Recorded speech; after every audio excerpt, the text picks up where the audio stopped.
Cheers, Arthur. And I want to start by reflecting that acknowledgement it's Ghana land and pay our collective respects.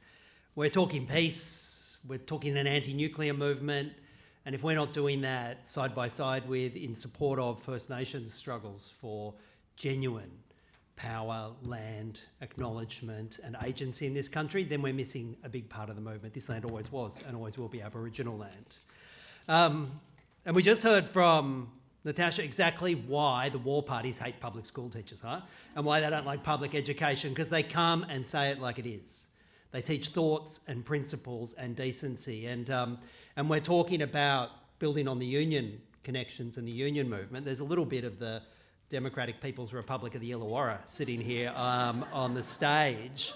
And I got to tell you, as somebody who goes across this country into places where these struggles have been fought in workplaces and fought on the streets, you know, and you get a bit of that here in Port Adelaide and some of that Union Town feel and resistance.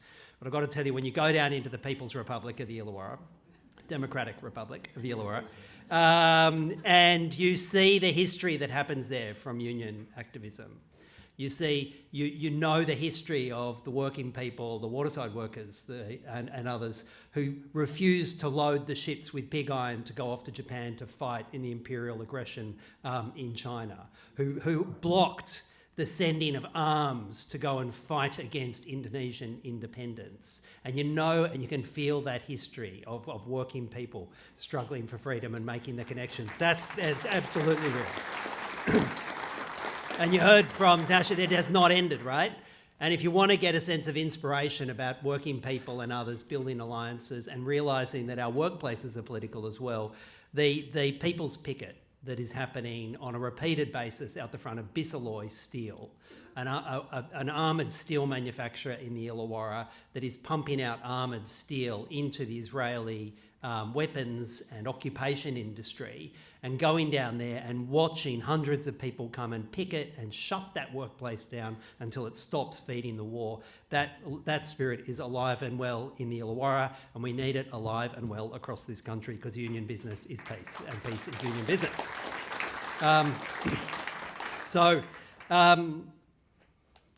When we're talking about defence and security, often we jump to like missiles and submarines, and particular weapon systems and the like. But from a Greens perspective, when we're talking about security, we start from a concept of human security. And I don't know about you, but when I wake up in the morning and I think about what makes me feel secure, what makes me as a human existing on this planet with the little sort of arc of life that I've got to me, what makes me feel secure is when I wake up in the morning and there's a roof over my head and I feel me and my family are physically secure. And I can think that my kids, if they need an education, the education is there and they can reach it without having to reach into their parents' wallet. When we get sick, we can go to a doctor, we can go to hospital, and society will take care of us. And when we want to engage in productive parts of our lives in workplaces, we'll be able to go to a workplace where our rights are respected and what we produce makes the world a better place. That's my concept of security when I wake up in the morning. And when I think about how to keep that secure, I think about what we need to fund our public education system, what we need to fund and run our public hospitals and Medicare. I think about ensuring that the climate that my kids and grandkids and future generations will inherit will be safe to grow the food, so we'll be able to have, plenty on the table. That's the concept of security that is entirely missed when our governments leap into nuclear submarines and war and missiles. Because when I wake up in the morning, I've never thought, bloody hell, I hope we have some nuclear submarines to keep us safe, right? That is not what grounds our sense of human security. And I think we should, when we're talking again about peace and war and security, never forget that actually the weapons industry is what creates insecurity, what creates fear, it takes away from all of those fundamental things we need for human security. And it's not just us who feel this way, right? And we need to remember this. Like, who are our opponents in this struggle? Who are the people we're up against? We're not up against the mum and dad taking their kid to school in somewhere in Iran who are fearful if their kid's going to come home because it might get hit by a US missile. We're not up against the union activists in Minnesota who are blowing whistles against ICE. We're not up against the young couple in Beijing who are trying to make a life and an economic life for them and wondering if they can afford a kid. You know, we're not up against each other, whether we're migrants or First Nations. We're up against the 1% who seem to want to run the planet, to divide us and make war on us. And let's never forget who the real enemy in this is. And let's keep it focused. Because unless we actually take on that and recognise what human security is and what the real enemy on the planet is, we're not going to win the struggle. But what would winning the struggle look like, at least in the defence space? And I suppose I've been asked to speak about Green's defence and foreign policy. And thankfully, Derek basically laid it out in large part.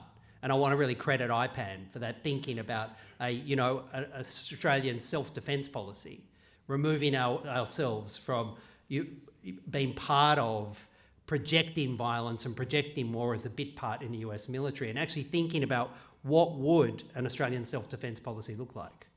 You know, when I'm down there in Canberra and you're having those discussions with other MPs, you're having, discussions is a polite word for it, but engagement with defence officials and others, and they're talking about this fear of China, right? And I'll give you just one little exchange that happened from a Senate estimates session only a few months ago. We were down there in Senate estimates and there was a coalition MP, coalition senator, Michaela Cash, you may have seen her.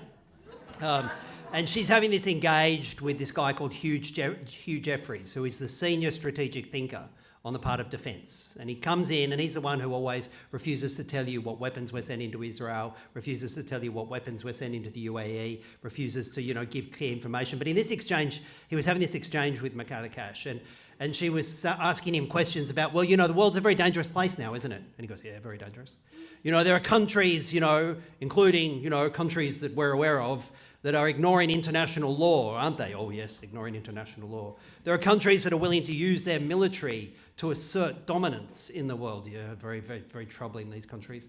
There are countries that are willing to use trade sanctions and the power of trade sanctions to force and compel others to comply with their demands. Yes, it's a terrible, terrible thing. Yes, we better do something about China, hadn't we? Literally. And I'm just there and I couldn't help myself. I said, China? Can you not hear yourselves? Can you not hear this exchange? It's China that's using tariffs and war and breaking international law. What is wrong with these people?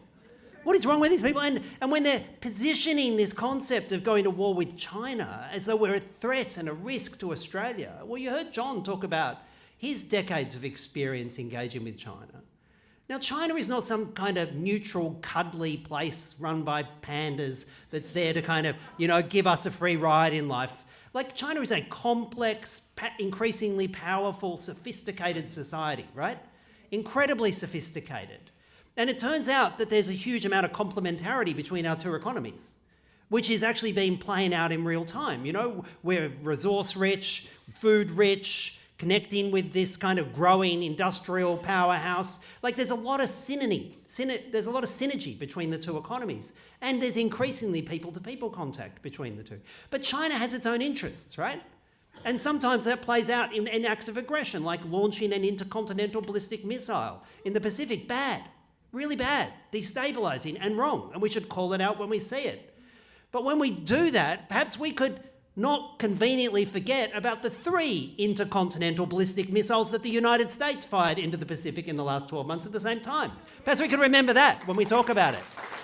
And when we talk about concerns about human rights in China, we should not exceptionalise China. And we should see that the human rights issues playing out in India, in our own country, in the United States. And we should conceptualise and actually deal with the world as it is, not as the world, the United States and their interests and their lackeys here want us to see. And that is the fundamental challenge to getting an independent defence and foreign policy for Australia. And what would it look like?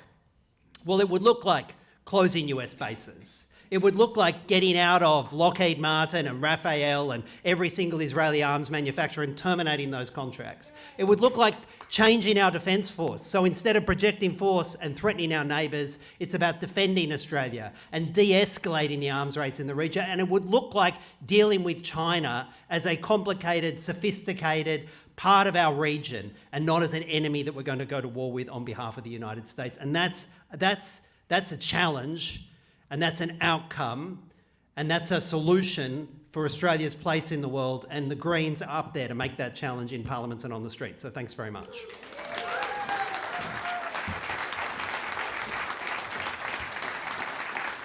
Thank you, David.